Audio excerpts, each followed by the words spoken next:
Hi everyone, വളരെ സന്തോഷമുണ്ട്. HSA പരീക്ഷയുടെ ഇപ്പോൾ നമ്മൾ HST എന്നാണ് പറയുന്നത്, ഫിസിക്കൽ സയൻസ് പരീക്ഷയുടെ നോട്ടിഫിക്കേഷൻ വന്ന വിവരം നിങ്ങളെ അറിയിക്കാൻ. അതോടൊപ്പം തന്നെ ഒരുപാട് ആകുലതകളോടുകൂടി വിദ്യാർത്ഥികൾ കാത്തിരുന്ന ഒരു കാര്യമായിരുന്നു സബ്സിഡറി ഇഷ്യൂ. അത് ഓൾമോസ്റ്റ് എല്ലാവർക്കും ഒഴിവാവുന്ന രീതിയിൽ ഒരു GOയെ പറ്റിയും ഇതിൽ പരാമർശമുണ്ട്. വീഡിയോ പൂർണ്ണമായിട്ട് കാണുക. നിങ്ങൾക്കറിയുന്നത് പോലെ മികച്ച ഒരു ശമ്പളത്തിൽ ഹൈസ്കൂൾ അധ്യാപകരാവാൻ ജില്ലാതലത്തിലാണ് റിക്രൂട്ട്മെന്റ് നടക്കുന്നത്. പ്രതീക്ഷിത ഒഴിവുകൾ എന്നാണ് പറഞ്ഞിരിക്കുന്നതെങ്കിൽ പോലും അനേകം ഒഴിവുകൾ വരുന്ന ഒരു പരീക്ഷയായിരിക്കും. കാര്യം കുറേ നാളായിട്ട് ലിസ്റ്റ് ഒക്കെ കഴിഞ്ഞും വെയിറ്റ് ചെയ്തിരിക്കുകയായിരുന്നു സുപ്രീം കോടതിയുടെ വിധിക്കായിട്ട്. 41,300 മുതൽ 87,000 വരെ സാലറി സ്കെയിലിൽ എല്ലാ ജില്ലകളിലേക്കും നിങ്ങൾക്ക് അപ്ലൈ ചെയ്യാനും ജോലിയിൽ പ്രവേശിക്കാനുമുള്ള അവസരമുണ്ടായിരിക്കും. അതോടൊപ്പം തന്നെ ഇനി പ്രധാനപ്പെട്ട കാര്യത്തിലേക്ക് വരാം. നിങ്ങൾക്ക് ഏജ് ലിമിറ്റ് ഒക്കെ ഇവിടെ കൃത്യമായിട്ട് പറയുന്നുണ്ട്. 18 വയസ്സിനും 40 വയസ്സിനും വരെ പ്രായമുള്ളവർക്ക് ഈ വർഷങ്ങളുടെ ഇടയിൽ 84-നും 2006-നും ഇടയിൽ ജനിച്ചവരായിരിക്കണം. പട്ടികജാതി പട്ടികവർഗ വിഭാഗത്തിലുള്ളവർക്കും OBC കാൻഡിഡേറ്റ്സിനുമൊക്കെ ഇളവുകൾ ഉണ്ടായിരിക്കും എന്നുള്ള കാര്യവും ഓർക്കുക. BEd ഉണ്ടാവണം.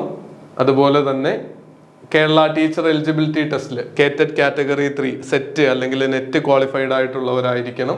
ഏതെങ്കിലും ഒന്ന് മതിയാകും എന്നുള്ള കാര്യം ഓർക്കുക. അതുപോലെ തന്നെ ഈ തസ്തികയിലേക്കുള്ള പ്രധാനപ്പെട്ട കാര്യങ്ങൾ ഇവിടെ പറയുന്നുണ്ട്. സുപ്രീം കോടതിയുടെ ഫൈനൽ വെർഡിക്റ്റിന്റെ കാര്യം സൂചിപ്പിച്ചിട്ടുണ്ട്. അതിനേക്കാളൊക്കെ ഉപരിയായിട്ട് ഫിസിക്സ് കെമിസ്ട്രി മുഖ്യ വിഷയമായും അതോടൊപ്പം ഫിസിക്സ് സബ്സിഡറിയായും പഠിച്ച് ബിരുദം നേടിയിരിക്കണം. 2019 ജൂൺ 6-ന് മുൻപുള്ള വിദ്യാർത്ഥികളെയെല്ലാം അതിൽ നിന്ന് ഒഴിവാക്കിയിട്ടുണ്ട്. അവര് വേണ്ടത് എന്താ?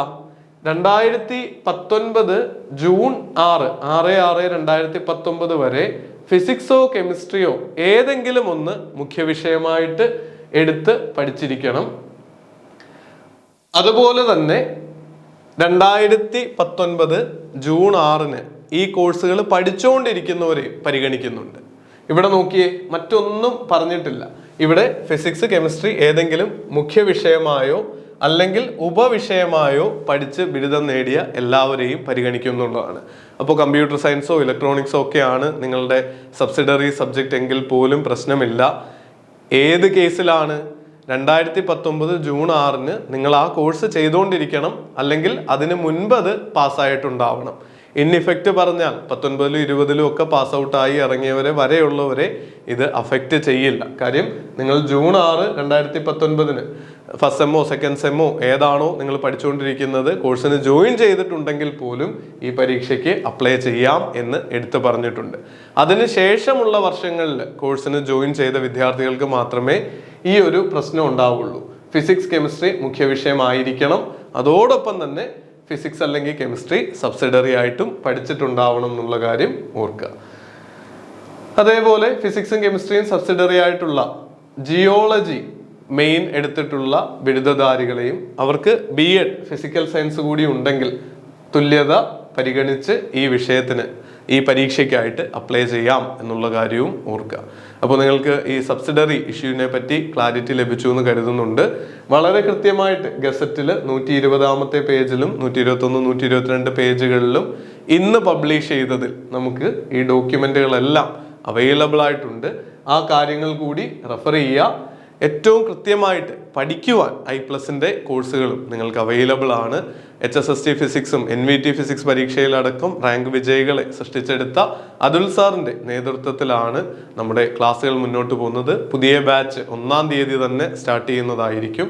HSST ഫിസിക്സ് HST ഫിസിക്സ് കോംബോയും ഫിസിക്കൽ സയൻസ് വിദ്യാർത്ഥികൾക്കായിട്ടുള്ള ഒരു കോംബോ കോഴ്സും നമ്മൾ കണ്ടക്ട് ചെയ്യുന്നുണ്ട്.